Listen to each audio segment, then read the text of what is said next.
You're not lazy, you're not being dramatic, and you're definitely not shutting down for attention. If you've ever found yourself unable to move, talk, or even think after too much stimulation, pressure, or emotion, there's a good chance you weren't just overwhelmed. You are having an autistic shutdown. And most people, including a lot of late diagnosed autistic adults, have no idea that's what's happening. We just assume we're bad at life, or that we can't handle stress, or that we need to toughen up. But that's not it. This is actually your brain and nervous system doing their best to protect you. So in this video, we're gonna break down what an autistic shutdown really feels like and go over 7 signs you're in one, even if no one around you notices. And yeah, it might explain a lot about your past. What is an autistic shutdown?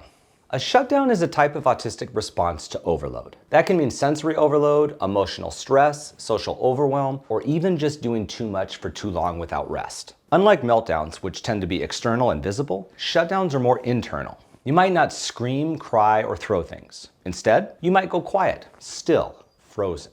Or you might suddenly disappear from a room without explanation, or lay on the floor staring at a ceiling fan like it holds the secrets of the universe, which it doesn't. I can tell you that from experience.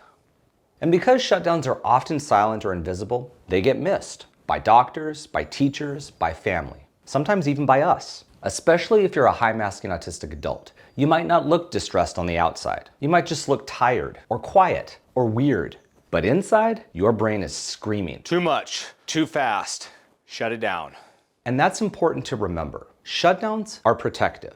They happen when your nervous system is too overwhelmed to keep up. And if you spent your life masking, you've probably trained yourself to push through until you collapse, get swallowed up in frustration, or explosive diarrhea. Shutdowns are the crash that follows. So no, it's not weakness. It's not failure. It's your brain saying, "You've reached capacity.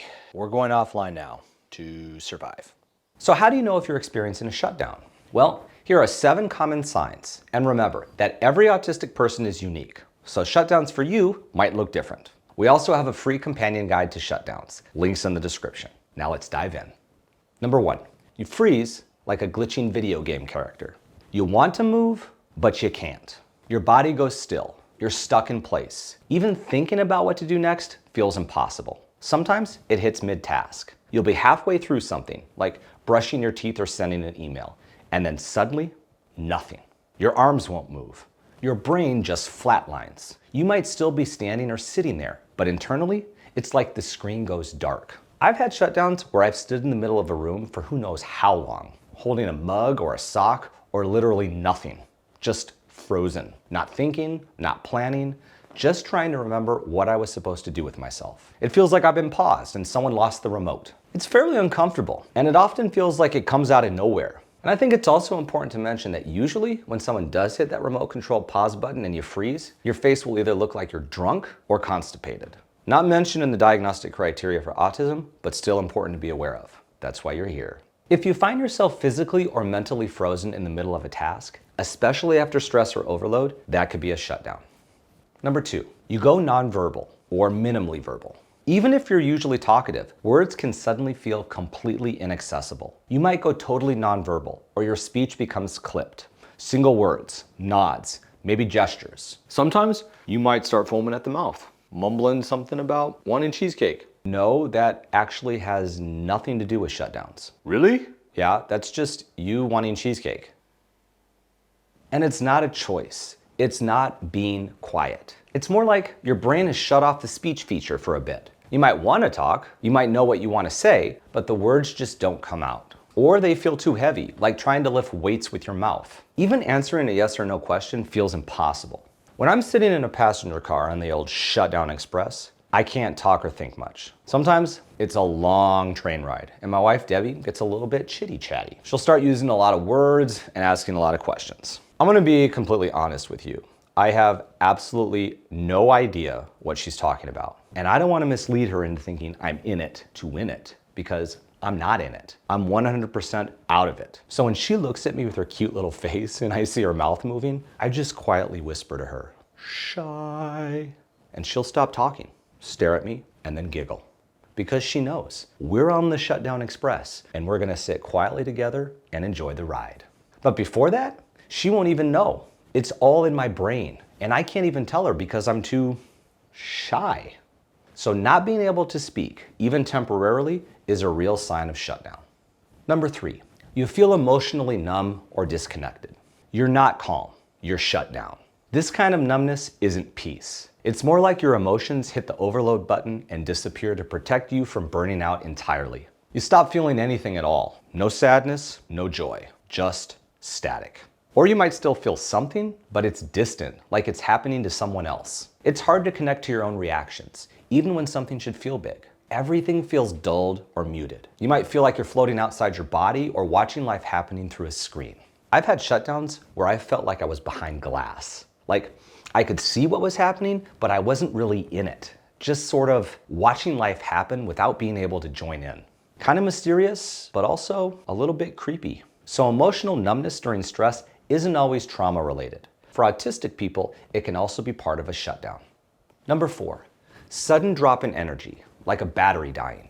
You're going about your day and then bam! It's like someone pulled the plug. You sit down just for a minute and the next thing you know, it's 4 p.m., you're still holding the remote and your to-do list is untouched. Shutdowns often hit like that. Your brain's like, cool story. We're done now. Shutting down. Goodbye. One time, I sat on the edge of my bed to put on some socks and just never got to the socks part. I wasn't scrolling, I wasn't thinking, I was just there. Half dressed, staring at nothing, like my system had gone into sleep mode while still sitting up. So if your energy suddenly vanishes and you can't do anything, your body might be shutting you down to protect itself. Not necessarily because something happened right then and there, but because it's decided it needs it right now. So you're zoning out, and minutes or hours later, you snap out of it. Are you rested? Not really, but you're back in business and slightly unsettled by what just happened. Number 5, you avoid everything, even stuff you usually like. During a shutdown, your brain doesn't want more input, even the things that normally help, like music, comfort shows, or your favorite STEM toy. Those can suddenly feel like too much. You might find yourself lying in a dark room, avoiding sounds, lights, movement, anything that could tip you further into overwhelm. It's not boredom or indecision. It's your system hitting full capacity and refusing to take in one more thing. I've had shutdowns where even the hum of the fridge felt aggressive. Or I'd reach for something that usually helps, like a weighted blanket, and then recoil because the pressure felt wrong. Things that normally soothe me suddenly feel invasive. Even textures, smells, or background sounds become amplified in a way I can't tolerate. It's like the volume of the world is stuck on max, and all I want is off. Complete silence, no input whatsoever, except maybe a piece of pie. So when you're in shutdown, your brain is rejecting all input, even fun stuff. But don't worry, it'll come back when it's ready. Number 6, your thoughts loop or go completely blank.